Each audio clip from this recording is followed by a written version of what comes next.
Real. Ask them why they hate BlackRock, and it won't be because it's worth $9 trillion, which, by the way, so many... I can't believe I'm becoming one of these fucking guys who's like, actually, that's not what BlackRock does. But like, kind of. I think people genuinely misunderstand what BlackRock does, especially because, like, they think that BlackRock is, like, responsible for diversity initiatives or some shit. Okay? Like, they hate it most of the time. They hate it because, like, Fox News told them that, like, they're trying to make your children gay, or they're trying to make the next Disney movie gay or whatever. And it's frustrating. More Perfect Union went to the Trump rally, and what they heard will shock you. This has 1.3 million views. How wonderful. We'll agree communism doesn't work. Yeah. But extreme capitalism, as we're seeing right now, does not with work. This corporate capitalism also has its problems. How much money is too much money for? Not bad.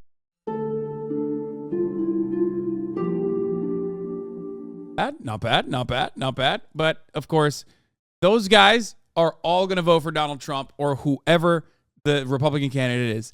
Okay? I need you guys to understand something.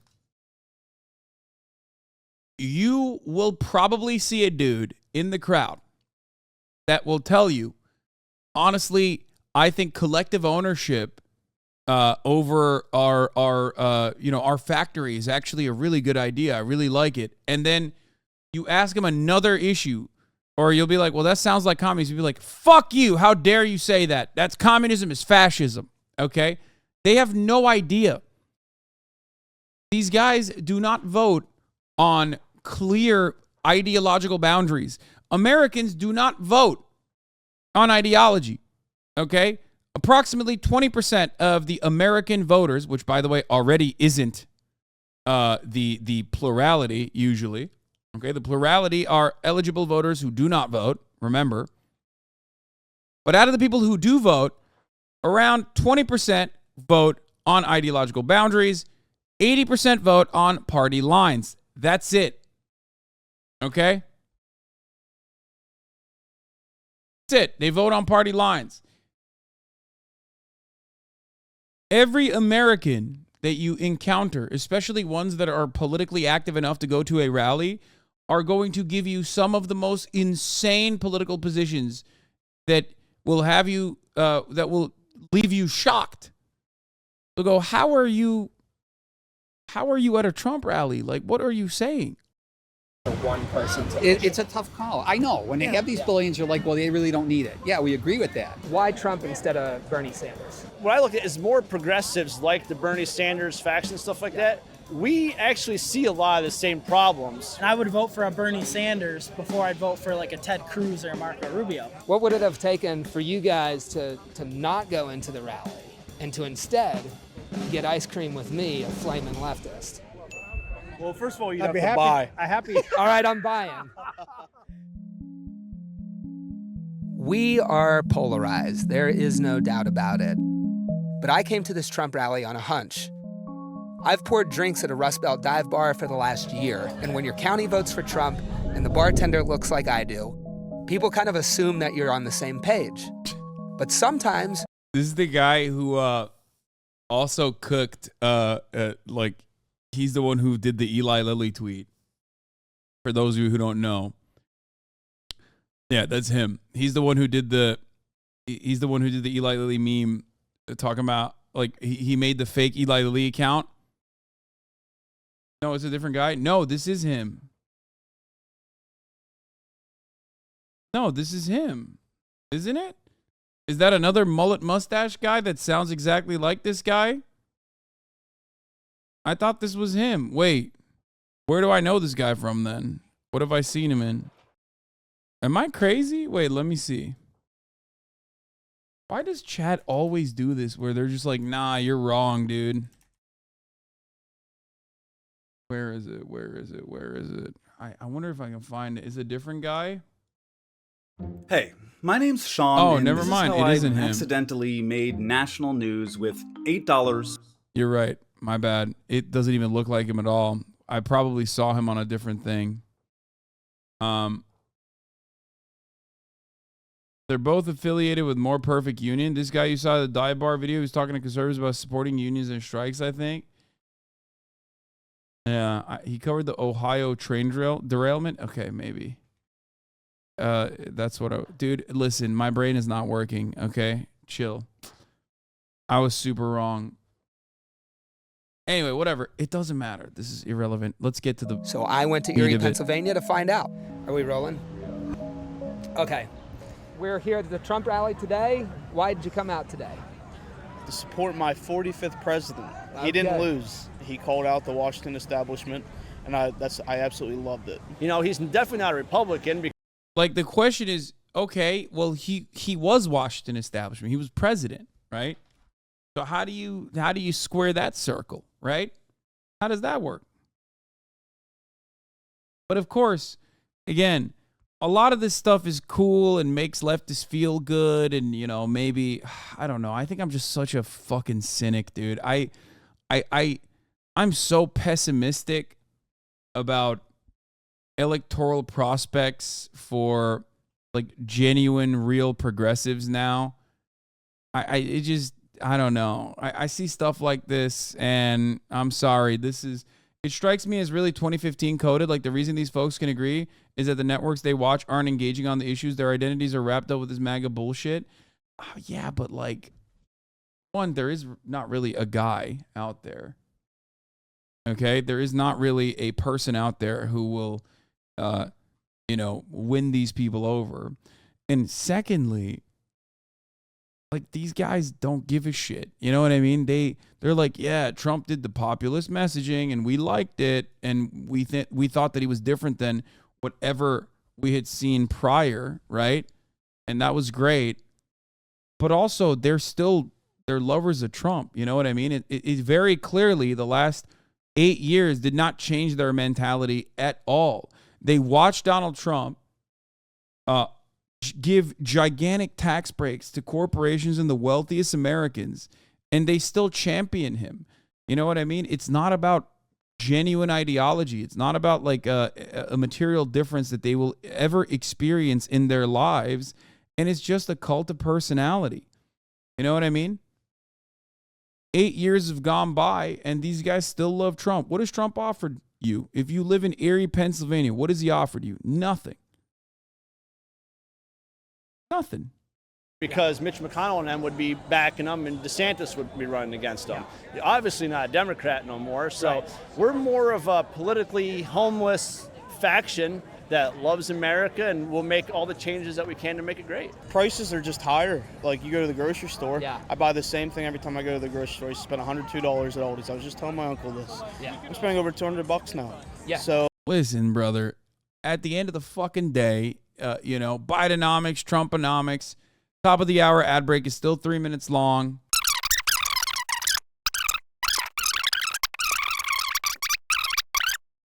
Yeah, that's the main point I took away from this. These guys obviously don't care about fixing these issues they're talking about. So what's left for them to support Trump? Only culture war bullshit and racial agitation. Exactly. And then you just like feel like Trump is on your side. That's it. Why is he on our side? Because he's made the libs mad. Why? Because the libs are the elites, right? The societal elites, the ones who have their fingers on the pulse, the ones who have their hands on the levers that make my life awful. My life's awful, and libs are the ones that are making it awful, actually, with their policies, and the Mexicans that are coming over the border. These are the things that are destroying my life. Oh my God. So things are more expensive. I think people are more scared. Our money doesn't have no value, and that's why we're having problems. This whole inflation thing, it's been building and building for multi-decades, and it's getting close now. You work at McDonald's, right? I do. Do you feel like you're getting everything out of work that you're putting into it? I believe I should get paid more. All I am doing is I'm working my ass off to get my money. I'm a hard worker, and I feel like I deserve more.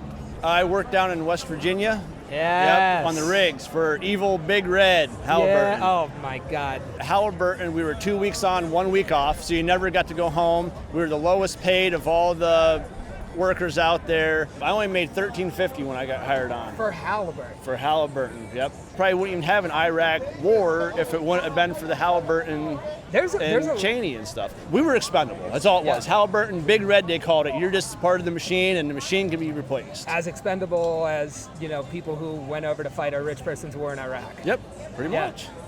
5 years ago, I came to the realization that I love chatters looking at these guys and be like, he's a socialist. Like, no, man. No.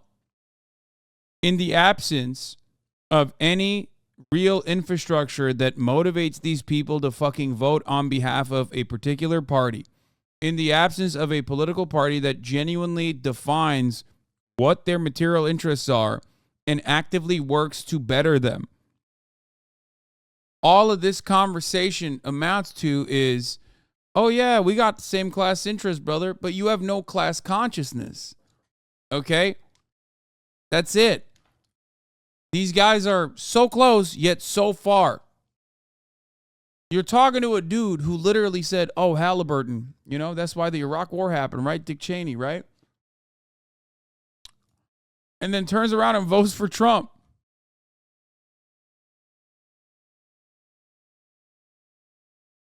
What if we're the bad guys here? Opinion by David Brooks. Oh, love David. Ain't Trump anti-war? Yeah, dude, he's super anti-war. Totally. Get the fuck out of here. I've been hoodwinked. I have zero respect for Dick Cheney. I have zero respect for George Bush.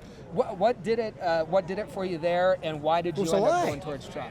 It was a lie. And this they lied about the Iraq war. There was no reason for us to go into war in Iraq other than the military-industrial complex wanted a war. The global corporations, do they have, the Goldilocks question: too much, just enough, or too little power? Where would you place it? I feel like their only thought is more money, right? More power.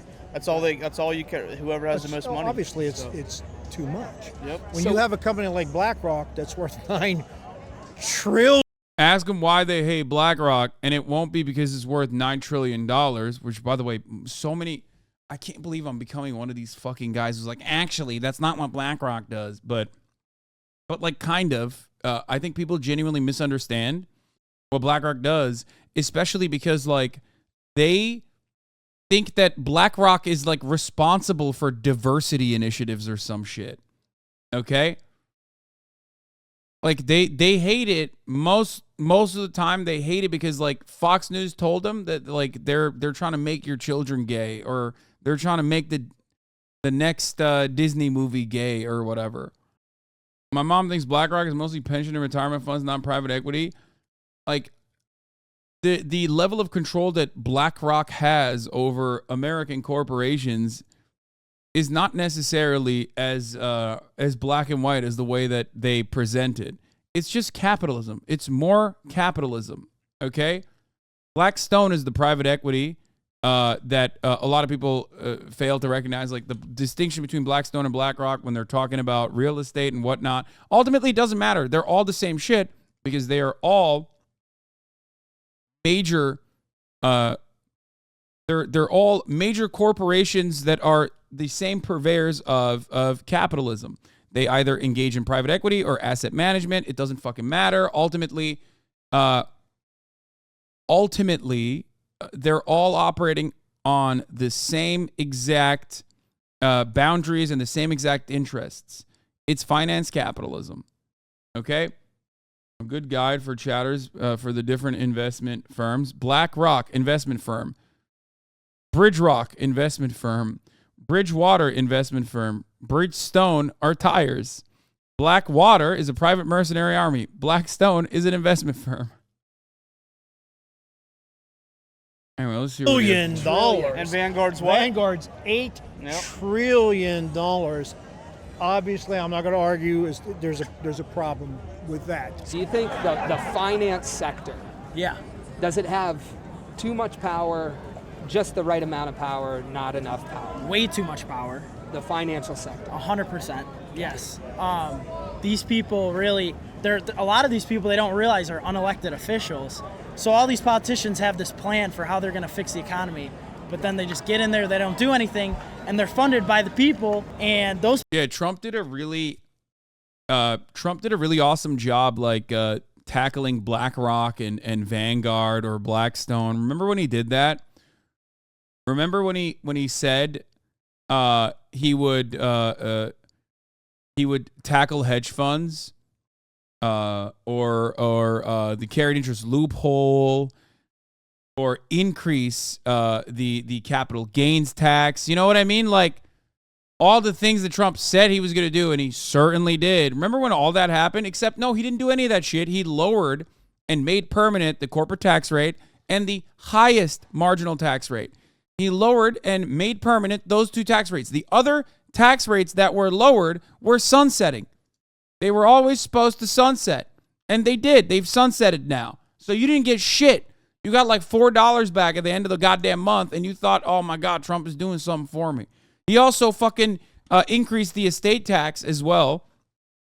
Well, not increased, decreased the estate tax from like 15,000 Americans total to even less than that. Or no, it was a number that was a little bit larger than that, to 15,000 total Americans. Those are the only people who are going to be able to be hit with the estate tax. It's like, and it basically, I mean, he ripped into the budget, basically, of what funds the American government. It's incredibly stupid if you're a guy who worked on a fucking oil rig where you think like Trump did anything good for you. Okay? He didn't do shit. He didn't build houses. You know what I mean? Those people are not elected, and they control the people that are elected. What role do you think, the consolidation of these larger corporations? You know, I came from an agricultural background, and now it'll be 3 or 4 companies that control the entire market for chicken, for eggs, for beef. That shouldn't happen. Yeah. The working class has gotten beaten up because of the loss of small businesses. And my question would be, I would say, why aren't they here anymore? As a small business owner, I feel like we aren't represented that much in America. Do you see a problem with that kind of operation? Oh, 100%. When it's concentrated. Because the big guys are beating out the small guys, or even the family-owned businesses, easily. A lot of that's driven by these really large corporations that are, just by their size, pushing the little guy out. Yes. How big of a problem do you think that is?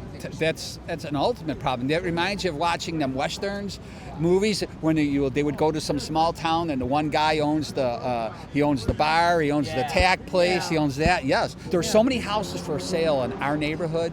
I was going to go to town and say, are these all, can we find out, are these just real people buying them, or is this like proxies? See, BlackRock proxies, Vanguard proxies. Are they buying all these homes so people can't own them and they're just going to rent them? Would you be excited if Trump did anything to rein in? Well, of course. It's just... It's a monopoly that needs to be broken up. Just like, remember the telephone company in the 80s, AT&T? That was broken up. Yeah. And that's what needs to be done. Capitalism's not the problem. It's been corrupted to such a level, just like people think all the politicians are corrupt. Yeah. It's just we aren't represented enough as small business owners. Votes some businessman. They're so close, practically edging socialists. My friend, these people will never have real class consciousness, okay? Maybe I'm too pessimistic. Maybe I'm too cynical. What these people could do at the end, or used to do in the past, was vote a certain way due to the social cohesion that they got from their labor unions. Now, ultimately, it doesn't even matter because, it's not like the Democratic Party is going to help them at all. I mean, this is a community of people that have also voted for the Democratic Party for the most part, and yet, what the fuck has the Democratic Party done for them? Okay? Also, shouts out to Austin Ox for this jacket. Thank you for the Teamsters jacket. He got this for my birthday. I forgot to mention it. The AFL-CIO, New Jersey, local 863. Teamsters jacket. Capitalism is corrupted. It's functioning exactly like it was designed. We're just in the late stage of it. Yeah, I mean, of course. it's not necessarily that. I mean, this is not corporatism. This is just capitalism. There's no such thing as like corporatism. You know what I mean?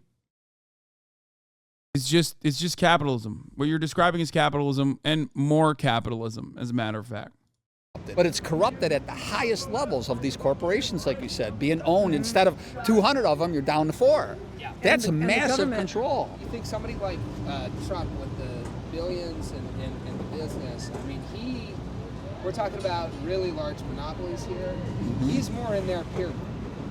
Yeah, I agree. You're right, right. He has a financial interest to do that kind of policy. So. I always even consider Trump even like a crony capitalist. He's not perfect, you know what I mean? He was a capitalist guy, you know, and you know, everybody always read where he would eminent domain against take the lady, kick her out of her house for all that stuff. Yeah, that's falls into that. Like I said, I don't know, you know. I come to a Trump rally. Doesn't mean I think he's the greatest guy. Can you really trust a billionaire? Help me understand why that's a thing for you. Yeah, so with billionaires, I would say honestly, no, you can't. Yeah. I'll say with Trump, when he debated Hillary Clinton in 2016, she said all these things about the tax laws, all this, and Trump said, where have you been for 30 years? You know, you haven't done anything about it. And then, where's Trump for the past 4? Like, that's a great question. The follow-up to that is like, okay, well, what did Trump do? What did Trump do about the tax policies? What kind of tax policies do you think Trump implemented? And then he said, I know you're not going to do it because all your donors who... Because, like, he's right, and Trump was right. That was a powerful moment. But, like, the reality is Trump objectively made it worse. And I cannot... Let me explain something to you. I am no fan of Hillary Clinton, but Donald Trump absolutely, without a doubt, without a shred of doubt in my fucking mind, delivered worse tax policy for America than Hillary Clinton would have. That is an objective fact. Okay? That is 100% the truth. Democrats are awful. They're feckless. They're cowards. And they oftentimes will not combat the awful things that the Republican Party has done. Right? But ultimately, they're not going to crank the lever in the opposite direction in the same way that, with the same ferocity that like a Republican candidate will. That's at the basis of harm reduction. She would have killed more brown children, though. No, man, come on. How are we still litigating this? This is insane. Like, yes, Hillary Clinton being president in 2016 would have absolutely been better for America in general than Donald Trump. This is like a ridiculous conversation to have. What are we talking about here? Like, Donald Trump was objectively horrifyingly bad. Okay? Any American president would be a war criminal regardless. The notion that like Donald Trump is less of a war criminal than Hillary Clinton is hilarious. Corporatism is a deflection tool used by economists to make excuses for the rapacious capitalist system. I hate how effective neoliberal propaganda is. Yeah. What's neoliberal propaganda? It's just the only thing you hear anyway. Yeah, you said even Bernie would. Yes, that is the truth.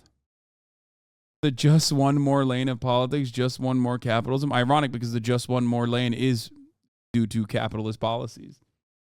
Fund your campaign benefit from the same tax breaks and tax laws I do. Right. So whether it's left or right, these people, they're not really going to change the tax laws from the donors that are funding their campaign. The power is so strong that these people have built up that, yeah, it's. And I don't have answers, and because I know that's what you want. You know, you want to hear what can we do. I just don't think politics is going to do it. This getting in like Civil War thing is just who wants to do that kind of stuff? You know what I mean? I'm kind of in the same place. I don't have the answers. Will politics do it? If politics doesn't do it, what else will? I look out at a couple 100,000 workers at UPS recently. Yes. Did they vote on it yet? So they haven't voted on it yet. I heard about that. It was negotiated, and there was, threat of the strike. They were really organized. They won $30 billion over the term of that contract, by being organized. So I look at something like that and say, if this is about control and about working class people having a seat at the table at a company as big as UPS, we just saw their unity win $30 billion worth of, cash in the pocket. Does that sit well with folks? Nonviolent direct action does work. We've been hearing all about the boycotts. You just mentioned 100,000 people. That's a lot of people. You don't want to mess with that. I feel like if you're saying these guys are edging on socialism, you're closer to conservatism than you think. Yeah, I'm not saying that they're edging on socialism at all. I'm saying that these guys could not be further away. It's even worse because they recognize some of the awfulness and they recognize the problems. They recognize the pain that they experience. But what they fail to recognize is the adequate solutions. It just sucks. And of course, on the other side, make no mistake, it's not like if you ask liberals, like they're closer at all either. How is it worse? A conversation is actually possible here. See, they need someone to teach them. They don't know shit. I mean, I agree. But you have them for maybe 15 minutes, okay? Fox News has them for 8 hours a day. Good luck. You understand what I'm saying? You get it? You have them for 15 minutes. You think their sons and daughters don't try to have these conversations with them? There are people in this chat that live in these areas. They talk to their fucking parents. They can't change their goddamn minds. What do you think it is? You think it's because they don't have a good argument? No. You think it's because the policies that they're pushing for is bad? No. It's just don't infantilize all of them, though. No, for the most part, this is not even infantilizing. I understand where this comes from. I understand where this mentality comes from. I understand how it's born and bred. It's bred out of the diligently ineffective, shitty elitist attitude that the Democratic Party has and the disdain that they openly show in media. It comes from all of the counter propaganda cut against that kind of behavior. And it comes from decades of reframing the conversation back to weird red herrings that have no bearing on their lives in reality, whether it be trans people existing or gay people getting married and destroying the sanctity and safety of the church, or Mexicans coming over the border. It's like, brother, you live in Erie, Pennsylvania. You know what I mean? Like, you have nothing. Like, Mexicans coming over the border do not impact your life in a negative way regardless. You know what I mean? Maybe in Hazleton. Our chat is trying to lecture you on deprogramming and leftist propaganda. I finally got my coworker to agree with me on unions and the police. Then about a week later, he backtracked to a pro-police, anti-union stance. It's wild how Fox News is a hold on these people.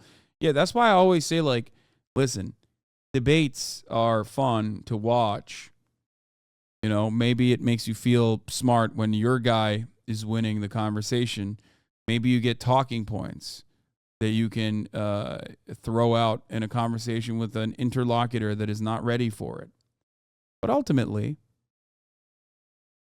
combating, 8 to 10 hours of like nonstop right-wing propaganda, and the only alternative to that 8 to 10 hours of nonstop right-wing propaganda is like center-right propaganda coming from liberal outlets.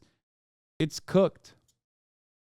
Chad doesn't realize that he's completely aware of his material conditions, but it actually takes material change to change his mind. There's no debating these people. Every single second of his life is reinforced by oppressive constructs. This contract was $30 billion. That was from workers standing together. Didn't have anything to do with government. Is that something you guys support? Sure. Yes. Of course. Yeah. Of course. Of course. Absolutely. Right. Yeah. So if my coworkers wanted to make more, and since I want to make more, I'll probably organize something that could help make us more, like maybe a petition. Yeah, right. Or union activity. Yes. A lot of that. Yeah. And would you be really excited by Trump coming out and supporting workers who are doing that? Yes. Seeing Trump on a picket line? Yes. Yeah. Hot button issues. You can't get away from them. You never hear about UPS. Not today. No, like Bernie Sanders being angry was actually really good because people are angry, right? A lot of people are angry. And Bernie Sanders coming across like a curmudgeon was actually something that helped. Because when politicians adopt the opposite stance, when they when they don't channel the frustrations and anger that people feel, then they come across like phonies. You know what I mean? Because these guys are all angry every fucking day of their lives. And it's not just these people, it's most people. Bernie was never angry, man. Yes, he was. What are you talking about? How many articles did liberal outlets write about Bernie coming across like a curmudgeon is actually bad, and how angry he is actually bad, and he's like an angry male? The fuck are you talking about? Of course Bernie was angry. He was angry all the time. He was angry for the right things. Donald Trump also does a really good job of channeling that anger towards the usual outlets, the usual vectors. He's always blaming people, random people, people that the Republican Party is conditioned to blaming about all of the problems of society. Even in like little moments, Trump still has old Trump shines, right? When he's talking about Procter & Gamble, they probably make it for 10 cents and then they sell it for hundreds of dollars. It's like that right there, right? He's just like very openly, I mean, not that he's going to do anything about it, but he's very openly stating how these guys are like upselling you. You know what I mean? They're selling you upmark garbage. My dad has referred to him legit as the angry Jew guy who has some good ideas. It's insane. Jesus Christ. I couldn't get behind Bernie. He has nothing to say to black people and actually supports policies that negatively impact black people. Yeah, black people hate, free healthcare, famously. Or maybe you've been conditioned into thinking that the only policies that impact black people in general are not policies that tackle the issue of poverty. Like, what the fuck? That chatter's insane. Look at the username. I love relitigating 2016 era idiocy. No, the only thing that Bernie... it doesn't matter. It doesn't matter. Bernie Sanders did not have enough riz in the older black voter demographics. It's true. And the institutional Democrats have a stranglehold on this voting bloc. It's never going to happen. Let's be real. Okay? It's just not going to happen. Younger black voters love Bernie. Like, younger voters in general loved Bernie. But they didn't come out and vote in high enough numbers, regardless. Yeah, Bernie did not have enough riz with older black Democrats who are the most reliable voter bloc, both in the primaries and in the general as well. Yeah, it's definitely all black conservatives. Wait, what do you mean? No, not conservatives. I didn't know that until you told me. Why do you think that is? Well, they just made a big move doing that too. Because who's running the show? Listen, we lost our republic decades ago. We're living in an oligarchy. So they're the ones calling the shots because that's where the money's come from. The media, everybody. You'll see things like the board or whatever they put on, the TV. You'll have Or trying to divide people. Yes. A lot of the stories are trying to divide exactly people. divide, keep them off the ball. We're not supposed to be doing this. Yeah, like it's weird that it's that. They want. I feel like this this is all for distraction, to be honest. Yeah, they want us to argue. It is. That's they want us to this argue. Facade of yes. Or there's two sides when in reality there hasn't been two sides since the 1980s. These are just the conversations that we had at one Trump rally, but you saw it. It did not take long to find people who agree that politicians should reject the money from billionaires, should break up massive corporate monopolies, end forever wars, and join workers on the picket line. And you would never know that if you just watched Fox or CNN. So I think the best takeaway from this video, which many videos like this have been done time and time again, the best takeaway from this video is a constant fact. If you pay close attention to politics, you know this already, is the reality that progressive policies, especially fiscal policies, but even progressive social policies, on a ballot that are not associated with a Democratic politician are infinitely more popular than Democratic politicians themselves and Republican politicians themselves as well, obviously. That's why you see, felon voter restoration act passed by much larger margins than the governor in the state of Florida. You know what I mean? That's why you see weed legalization all around the country. That's why every time there's another ballot measure or a referendum on issues such as abortion, for example, it brings out a tremendous number of people, even in a red state like Ohio, a now red state like Ohio. Okay? And what I mean by that is these people could be convinced to support progressive economic policy positions. It's just they're not gonna do it when it's the Rizless Democrats that are advocating for it. Think about how much I shit on Ron DeSantis. Part of the reason why I shit on Ron DeSantis all the time is because he reminds me of a Democrat. He behaves like a Democrat.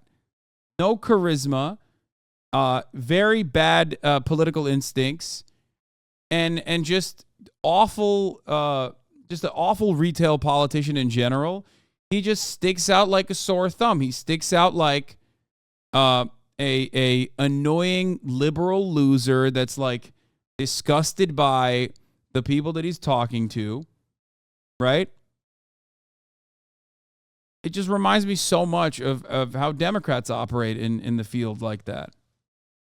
Let's try a thought experiment. What would it look like if for this one presidential election, we had conversations like these that focused on the working class, what they demand, what they need, what they deserve?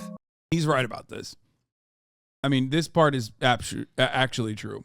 It's if politics was kept to material realities, like issues that pertain to the working class, then yes, and if the Democratic Party genuinely did care about advancing said policies, then yeah, they would probably do better. They would look better in general. Except neither party does that. They hyper focus on wedge issues. The Republicans control the narrative. They find a new way to stink it up, and then the Democrats find different ways to flub it and refuse to create adequate protective measures against it. And then every single conversation revolves around social issues.